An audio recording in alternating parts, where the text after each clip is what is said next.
بسم اللہ الرحمن الرحیم۔ محترم و مکرم سامعین گرامی، جنازے کی نماز پڑھتے وقت چپل جوتے پہنے رکھنے کا کیا حکم ہے؟ یعنی جوتے چپل پہن کر جنازے کی نماز ہم پڑھ سکتے ہیں یا نہیں پڑھ سکتے؟ اس بارے میں شریعت کی کیا رہبری ہے؟ دیکھیے، یہاں 3-4 پوائنٹ ہیں، ایک پوائنٹ الگ الگ کر کے آپ کو سمجھانے کی کوشش کرتا ہوں۔ یہ جو باتیں آپ کو بتاؤں گا نا، یہ جو عربی فتاویٰ کی کتابیں ہیں جو قرآن و حدیث کی روشنی میں لکھی گئی ہیں، انہی کا خلاصہ آپ کے سامنے بیان کروں گا۔ آپ چاہیں گے تو انشاءاللہ یہ مسائل باحوالہ عربی میں اس کو میں ڈسکرپشن باکس میں دے بھی دوں گا اگر مناسب سمجھوں گا اور کسی کو ضرورت ہوگی تو، ورنہ کوئی ضروری بھی نہیں ہے، چونکہ اگر آپ کو مجھ پر بھروسہ ہے، چونکہ میں بھی ایک ذمہ داری ہوتی ہے۔ یہ ایسا نہیں ہے کہ بس ٹھیک ہے میں ویڈیو بنا دے رہا ہوں اور آپ دیکھ لے رہے ہیں۔ آپ میں سے اگر میرے ویڈیو کی وجہ سے اگر ایک بھی غلط راستے پہ چلا تو آخرت میں مجھے اس کا نقصان بھگتنا پڑے گا، بہت بڑا ٹینشن والا مسئلہ ہوتا ہے۔ تو بڑی تحقیق کے ساتھ مکمل آپ کے سامنے یہ باتیں رکھنے کی کوشش کرتا ہوں آسان انداز میں، تاکہ امت میں میرے ویڈیوز کے ذریعے سے صحیح بات پھیلے اور میرے بھی اعمال نامے میں نیکیوں کا اضافہ ہو۔ ایک کسی انسان کا صحیح راستے پہ آ جانا میرے کسی ایک ویڈیو کی وجہ سے میری تو نجات کے لیے کافی ہے۔ اللہ تعالیٰ اس کی مجھے سمجھ دے، آپ کو بھی سمجھ دے۔ اب یہاں خیر بہرحال اپن مسئلے کو سمجھتے ہیں۔ جوتے چپل پہن کر مسئلہ، دیکھیے، اگر آپ کے جوتے چپل پاک ہیں، پاک کا مطلب یہ کہ کوئی ناپاکی نہیں لگی ہے، گوبر نہیں لگا ہے، پاخانہ نہیں لگا ہے، پیشاب نہیں لگا ہے، خون نہیں لگا ہے نا، تو پاک ہے اگر آپ کے چپل یا جوتے، تو آپ ان چپلوں کو پہن کر بالکل جنازے کی نماز پڑھ سکتے ہیں۔ چپل اتارنے کی بالکل ضرورت نہیں ہے، کوئی دقت نہیں ہے، ٹھیک ہے؟ پہلی چیز تو یہ ہو گئی۔ دوسری چیز، اگر چپل میں ناپاکی لگی ہے، اب ناپاکی کہاں لگی ہے؟ اگر پورے چپل میں کہیں پر بھی ناپاکی لگی ہے، کہیں پر بھی، اوپر نیچے کہیں پر بھی، تو آپ ان چپلوں کو، جوتوں کو پہن کر جنازے کی نماز نہیں پڑھ سکتے، ٹھیک ہے؟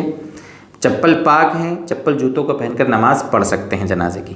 چپل میں کہیں ناپاکی لگی ہے تو آپ ان چپلوں کو پہن کر جنازے کی نماز نہیں پڑھ سکتے۔ دو بات ہوئی۔ تیسری چیز، اگر چپل میں ناپاکی لگی ہو چپل کے اوپر والے حصے میں، جوتے کے اوپر والے حصے میں، ٹھیک ہے؟ اب آپ چپل جوتے پہن کر تو نہیں پڑھ سکتے، تو کیا ان چپل جوتوں کو اتار کر ان پر کھڑے ہو کر ہم جنازے کی نماز پڑھ سکتے ہیں؟ چپل جوتوں کے اوپر کھڑے ہو کر؟ دیکھیے، اگر اوپر والے حصے میں ناپاکی لگی ہے، سمجھنا بات کو، تو اب آپ اس چپل کے اوپر کھڑے ہو کر بھی جنازے کی نماز نہیں پڑھ سکتے۔ کیوں نہیں پڑھ سکتے؟ اس لیے کہ جنازے کی نماز کے لیے جگہ کا پاک ہونا شرط ہے، اور آپ جہاں کھڑے ہو جس چپل کے اوپر، وہ چپل تو ناپاک ہے نا، اس کے اوپر ناپاکی لگی ہے، اس وجہ سے آپ اس کے اوپر کھڑے ہو کر بھی جنازے کی نماز نہیں پڑھ سکتے۔ آپ اس کو چپل کو سائڈ میں کرنا پڑے گا، اس کے بعد جنازے کی نماز پڑھنا پڑے گی۔ یہ ہو گئی تیسری بات۔ چوتھی بات، آپ کے چپل جوتے میں نیچے تلے میں ناپاکی لگی ہے، عام طور پر نیچے تلے میں ہی ناپاکی ہوتی ہے۔ اب آپ نے چپل اتارے اور پھر اس چپل پر کھڑے ہو کر نماز پڑھنا چاہ رہے ہیں، تو کیا یہ جائز ہے؟ یہ عام طور پر اس میں کنفیوژن ہوتا ہے۔ دیکھیے، مسئلہ لکھا ہے علماء نے، اگر چپل کے نیچے والے حصے میں، جیسے مان لو یہ چپل کا نیچے والا حصہ ہے، اس میں ناپاکی لگی ہے، وہ ایسے رکھی ہے چپل، جوتے جو بھی ہیں، آپ ان کے اوپر کھڑے ہو کے نماز پڑھیں تو یہ جائز ہے۔ کیوں جائز ہے؟ اس لیے کہ وہ ناپاکی نیچے کے حصے میں، اور چپل جوتا موٹا ہوتا ہے، نیچے کی ناپاکی اوپر نہیں آتی۔ اب آپ اوپر کھڑے ہو کر نماز پڑھ رہے ہیں تو وہ ناپاکی نیچے سمجھی جائے گی۔ اس کی مثال ایسے سمجھیں آپ کہ زمین ناپاک ہے، وہاں پر آپ موٹا کپڑا بچھا کے نماز پڑھیں گے تو نماز ہو جائے گی ہماری۔ کیوں ہو جائے گی؟ اس لیے کہ ہم تو کپڑے کے اوپر نماز پڑھ رہے ہیں۔ موٹا کپڑا اگر ہو، ناپاکی نیچے ہے تو اس طریقے سے ہو جاتا ہے۔ ایسے یہاں پر بھی یہ چپل کے نیچے ناپاکی، اس کے اوپر کھڑے ہو کے نماز پڑھیں گے تو ہو جائے گی نماز۔ یہ میرے خیال سے چپل پر جنازے کی نماز پڑھنے نہیں پڑھنے کا کیا مسئلہ ہے، اس کی پوری بات آپ کے سامنے کلیئر ہو گئی ہے۔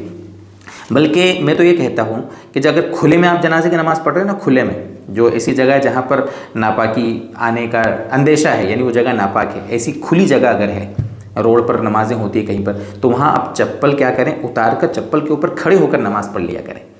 چاہے نیچے ناپاک زمین ہو، آپ کے چپل میں نیچے ناپاکی لگی ہو، لیکن چپل کا اوپر کا حصہ تو پاک ہے نا، اس کے اوپر کھڑے رہ کے نماز پڑھیں گے تو کوئی دقت نہیں ہوگی۔ تو یہ کچھ باتیں تھیں، اس میں اور کچھ ایسی بات ہو کہ جو آپ کو ڈاؤٹ فل لگے تو آپ کمنٹ کریں، انشاءاللہ جواب دینے کی کوشش کریں گے ہم۔ اللہ تعالیٰ ایسی باتیں ہمیں مزید اور سمجھائے، عمل کی توفیق عطا فرمائے۔